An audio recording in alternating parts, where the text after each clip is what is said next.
Hey, this is Ken again, and we are doing another sketch cover for Angel's Blood. Um, Wrapping up the last of Kickstarter, and I'm super excited because the new Kickstarter starts later this week. So, with all the rewards going out tomorrow for the last one, we're ready to start immediately. I'm wasting no time.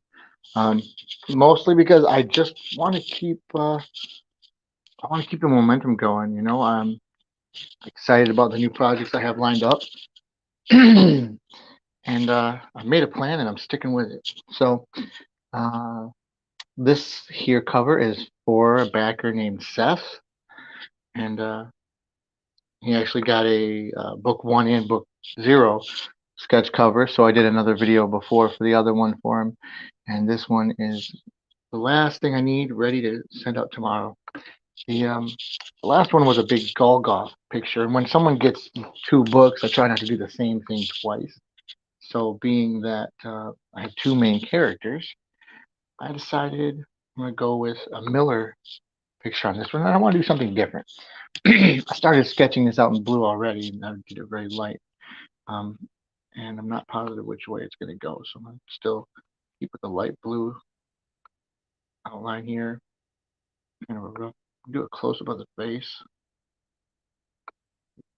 ear here, and Miller's looking down. I want an intense look on his face. I have a little bit of an idea where this is going, but like uh like all art, we're gonna just see the eyes, nose, mouth. That gives me an idea where the chin ought to be, and then just kind of build out from there. Like a lot of artists, I always start with the eyes.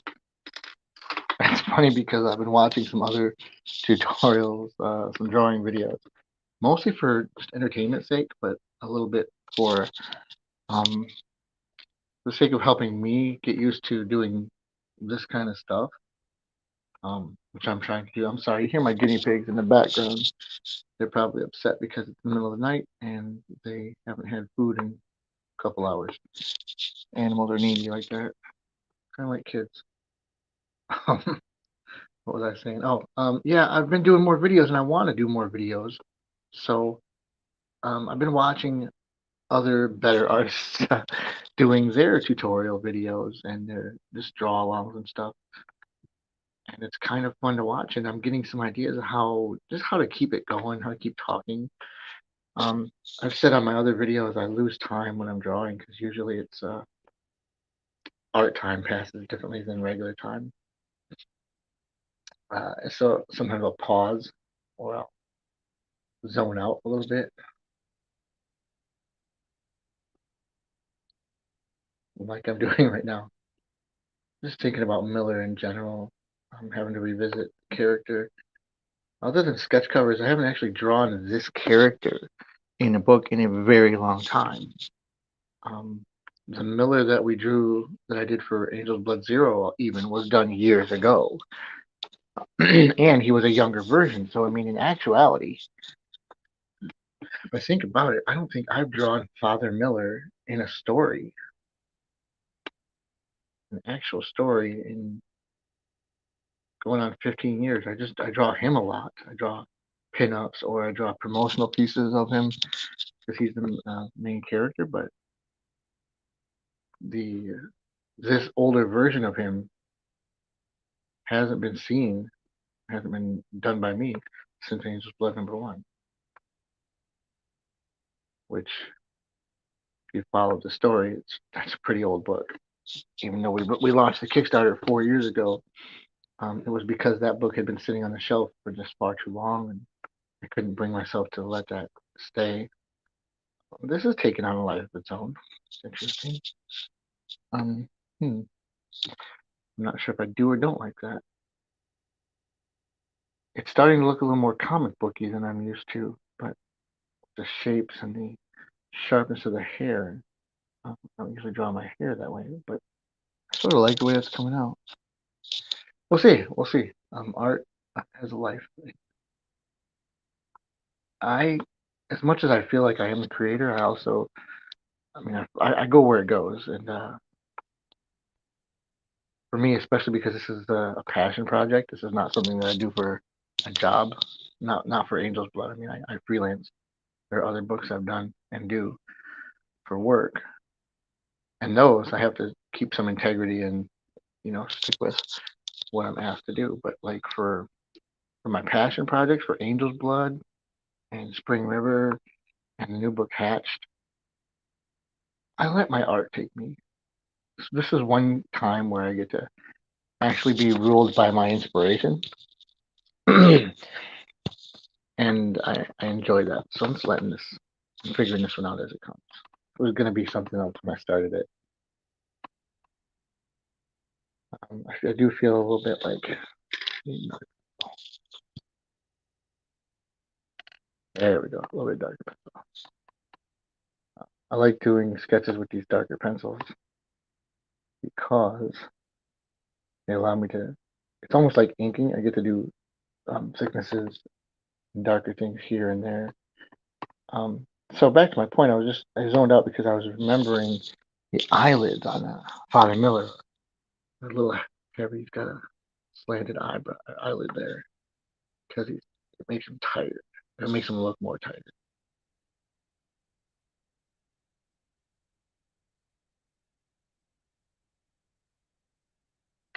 The younger version of Miller, even though I made him more like stubbly and rugged, he still was younger and more wide-eyed. Just something that I came up with in drawing the original character and coming up with how to make him look a certain age, and again modeling him after the actor Alan Rickman and what he looked like, and studying his bags under his eyes and stuff like that. So I'm checking back and forth on my videos to see how that looks, and I'm not especially happy with this eye.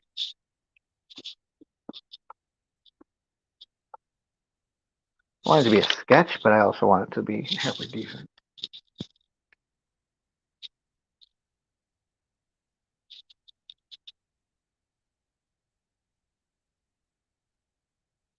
So, for example, anyway, he's got a little bit more bags under his eyes. When you're drawing, especially comic book style, the more details you put on a face, the more it tends to age someone. So you think of a smoother face gives the illusion of a younger, more youthful appearance. So it's something to watch and be careful with. More details tend to look like more wrinkles or more imperfections. Uh, and that's just a trick of the trade, but unless you get into really good rendering, because really, if you're drawing an actual person from a photo, for example, you'll see wrinkles here and here. Even younger people will have a little laugh line or something, and that doesn't mean they're older. But if you draw them empirically, you're reducing a person to their more simplified lines for this comic book style art, this kind of illustration. It it's important to pick and choose what details you put in because you can make it look really old, really fast, really easy, even if you're being totally accurate to what the figure looks like.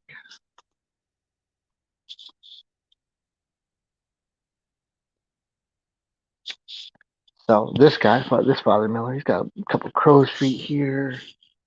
I do think he's gonna have to have. See, that's another thing here. He would have a line kind of going from his nose to here, but when you do that, you make him look like he's scowling. You know what? They say someone has resting bitch face. Pardon my French. Um, that's because you get those lines there just stay there no matter what, and that comes with age and sometimes, or sometimes just being a bee for your whole life. And some young people that got that look, it just stuck on them. That's neither here nor there. So, Father Miller's apparently is looking off to the right. Something happened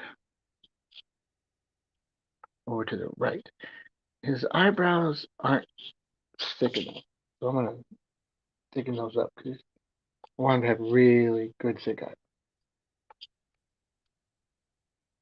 So now Father Miller doesn't have like a well-kept hairstyle. In fact, this is too well-kept even. I need to make it a little shaggier. I want it to be rougher. I want it to look like cut it with a straight razor.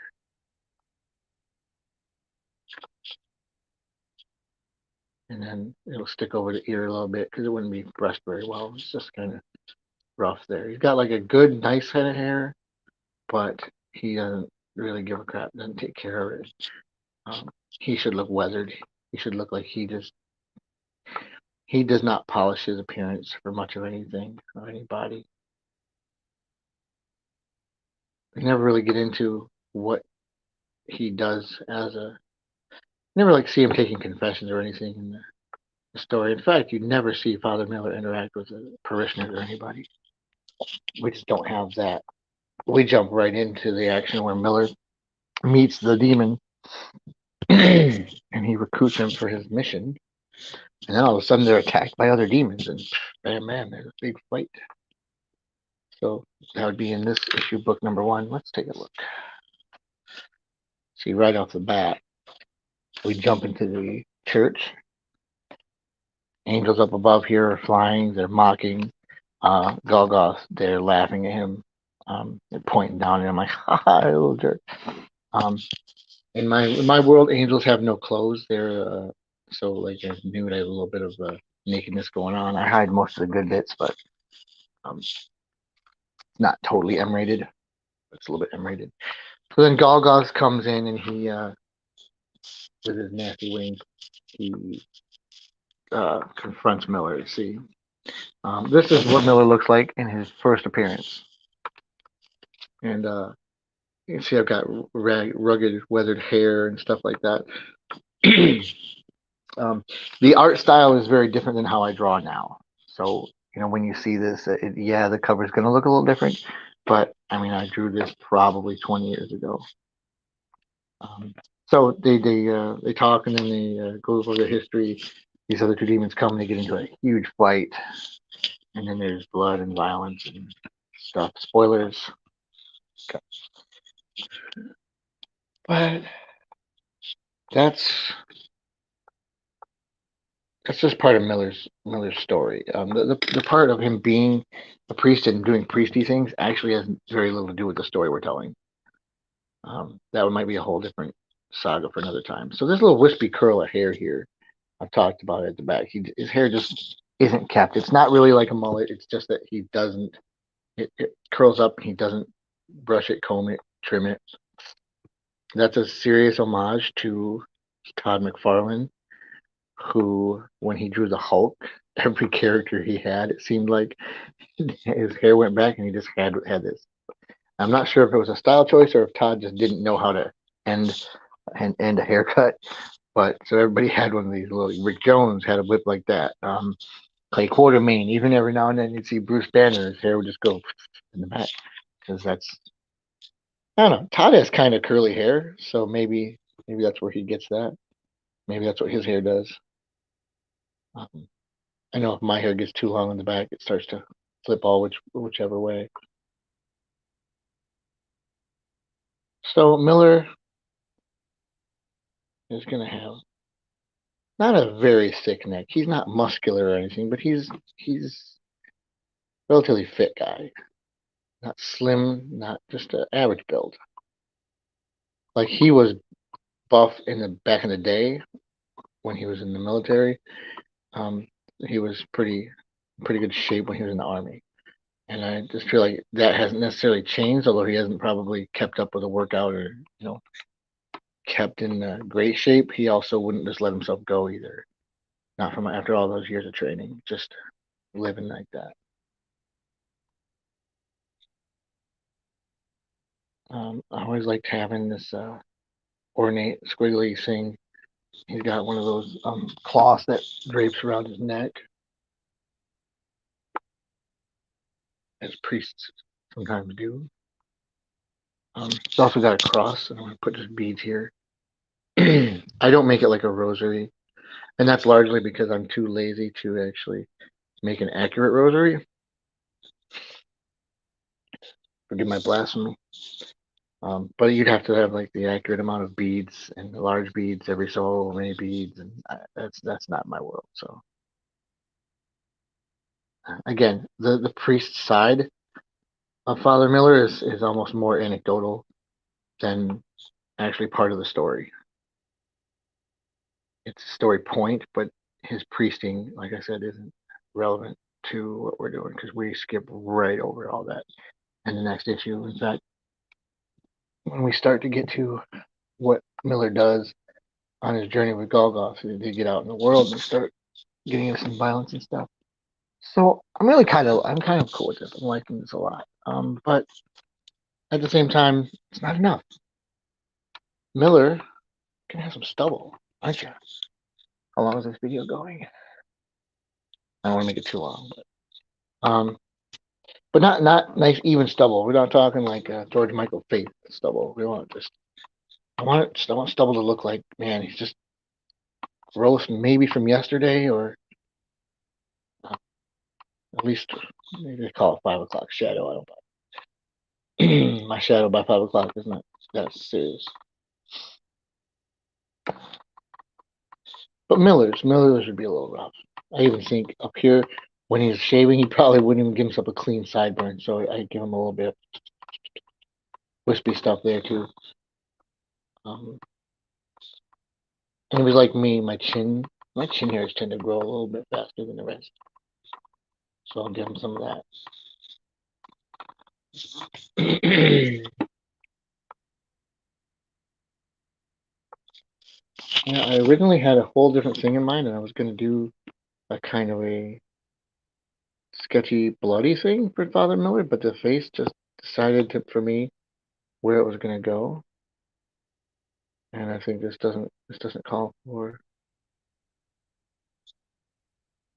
that kind of blood. I would like a little bit of shadow, shading under his eyes. I always think Miller should have a little bit of sunken eyes. He just doesn't. Not wide-eyed. It probably doesn't sleep very well.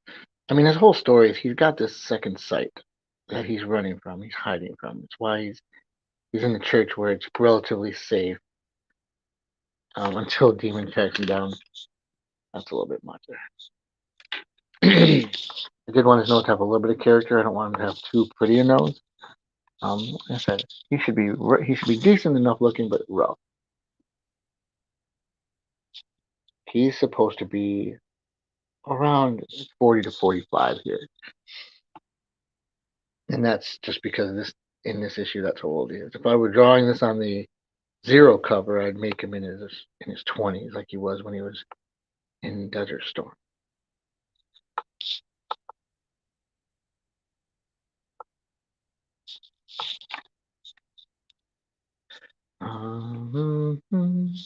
And I just don't like a blank background, so in this, I'm going to set this picture in later in the story where Miller has a fight with a demon, and he's got this acid, and there's a smoke rising up from behind him.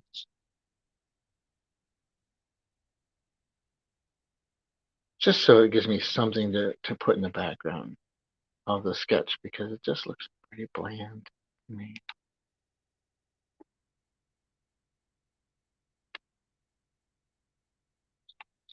Like I said, that's just a little bit. It's just enough. Just enough to add some detail there. The main thing you want to focus on is the foreground, your main character. That's your father, Miller. Guy's having a hard day. About to go back to the ship. He didn't want to. He's going to be this reluctant hero because he didn't want to go looking for this angel. He knew about the angel. He's the one that saw the angel. Yeah. So I am making this messier because I didn't like. I think the cleanliness of these hair wisps is a little too anime for me, and everybody that knows me knows I really can't stand anime. Largely for that reason. The hair all with the jagged edges, and it's so clean and weirdly antiseptic, and somehow all looks alike to me. No offense, sorry guys if you like anime. Just know that I don't. I definitely want my work to give that vibe. So the eyes aren't that big, the hair's not that wild. I am still though I'm gonna take a little bit of red and do this. Now I have the red details on the things you got going on here.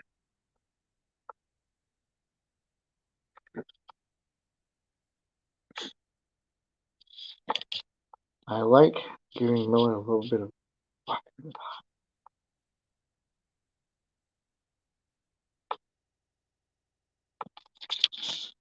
Hmm. Yeah. So, liking that. So, Seth, thank you. This is Angel's Blood #1, which is part of your Kickstarter reward. Thank you for supporting me and us. You might notice this book is published under Ink Therapy, whereas the sequel that we just did, um, yeah, Angel's Blood Zero here, was published under Punk Comics because Ink Therapy was my label that I was using at the time trying to start a whole new thing, and it just didn't take. I didn't like the name as much as I thought I would, so I just I cut it. I gave up on it. It wasn't cool. Punk Comics became a thing that's between Michael Barr and I, the writer, creator, and myself. Um, that label is specifically for just for stuff that he and I do together. And the other thing, and I'm looking for it, is, well, my Ken's Comics logo, which you saw at the beginning that I did a little doodle for. Um, because that's what the rest of my books are going to be put under. And I'm segmenting them for that reason. The punk comic stuff is specifically just for Mike and me, for stuff that we do together. But for everything else that I do, and a lot of things I'm doing on my own or that I have coming up, um, I'm using this straight up, this logo here. See that up in the corner? Let's see if I can show this. Boom. Ken's Comics can have that little stabby guy. and really that's what it's for. Um, before I cut, I'm gonna show this because coming up this Thursday, join me live this Thursday at noon. I'm going to be doing some live drawing, do a Q&A. I've got people showing up to the event, and I'm going to do some sketches, probably not on sketch covers, but maybe if I have a request. But we're launching my new book, Hatched, which is going to be a interactive Kickstarter.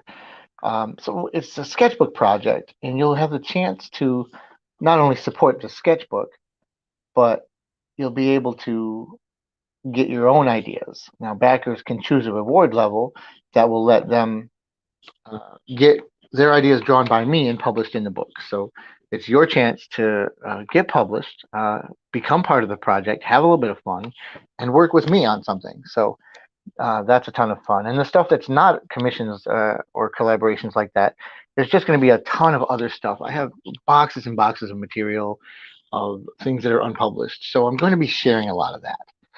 Things that maybe you haven't seen before, or if you've seen it, you've only seen it on like Facebook. So this is it. Angel's Blood Zero. These two happy-go-lucky guys are going out to my man Seth. Once again, I appreciate it, and I hope you guys support Hatched and look for more stuff in the future. Take care of each other. Peace.